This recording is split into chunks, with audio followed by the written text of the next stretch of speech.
আসসালামু আলাইকুম রহমতুল্লাহ।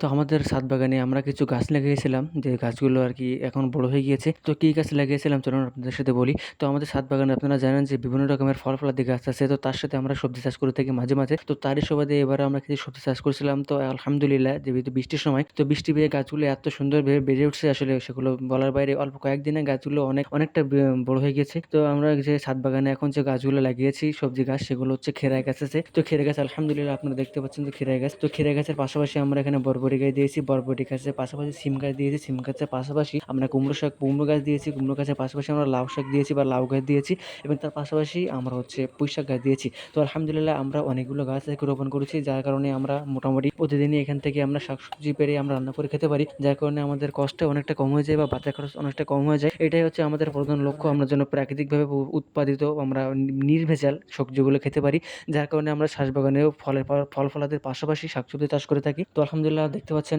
তো আমি ছাদ বাগানে যাওয়ার পর আজকে গাছের যে কোনো পাতায় সমস্যা হয়েছে কিনা বা কোনো কিছু হয়েছে কিনা বা কোনো পোকা আক্রমণ করছে কিনা এগুলো দেখতেছিলাম। তো কি দেখলাম কিছু কিছু গাছে ছত্রাকের আক্রমণ হয়েছে। তো ইনশাআল্লাহ খুব তাড়াতাড়ি আমরা ওখান থেকে মেডিসিন প্রয়োগ করবো, তো যার ফলে ছত্রাকের বিনাশ হবে। তো মানে খুব বেশি আক্রমণ করেনি। দেখতে পাচ্ছেন আমরা কত সুন্দরভাবে ছাদ বাগানে গাছগুলো সাজিয়েছি। তো আলহামদুলিল্লাহ আশা করি আমাদের ছাদ বাগানের দৃশ্যটা আপনাদের অনেক ভালো লাগতেছে।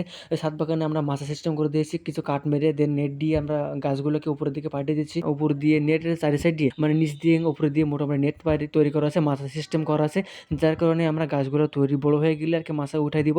ছাদ বাগানের দৃশ্যটা অনেক সুন্দর, দেখতে অনেক ভালো লাগবে, আর যখন ফল হবে তখন তো আরো সুন্দর দেখা যাবে। তো সিম গাছে দেখলাম যে একটা লাঠি ভেঙে গেছে, বা যে সিম গাছে যেখানে যে একটা লাঠি ছিল সেটা ভেঙে গিয়েছে। তো লাঠিটা ঠিক করে দিয়েছিলাম, এবং সিম গাছে আলহামদুলিল্লাহ কোনো আক্রমণ এখনো হয় নাই। তো লাঠিটা দেখতেছিলাম এবং পুঁতার চেষ্টা করতেছিলাম, তো কিছুতেই পুঁততে পারতেছিলাম না, যেহেতু ডালটা চিকন ছিল। তো চিকন থাকার কারণে ডালটা পুঁততে কষ্ট ছিল, তাই মাটিতে হাত দিয়ে একটু ঘুরে দেন ডালটা পরিষ্কার করে দিলাম। নিত্য নতুন ভিডিও পেতে এবং আরো টিপস পেতে বা ছাদ বাগানে পরিচর্যা কিভাবে করবেন, ছাদ বাগানে পুরো ভিডিও পেতে অবশ্যই পেজটিকে সাবস্ক্রাইব করে দেবেন। তো আজকে ভিডিওটি এই পর্যন্ত, ভালো থাকবেন, সুস্থ থাকবেন। আসসালামু আলাইকুম ওয়া রাহমাতুল্লাহ।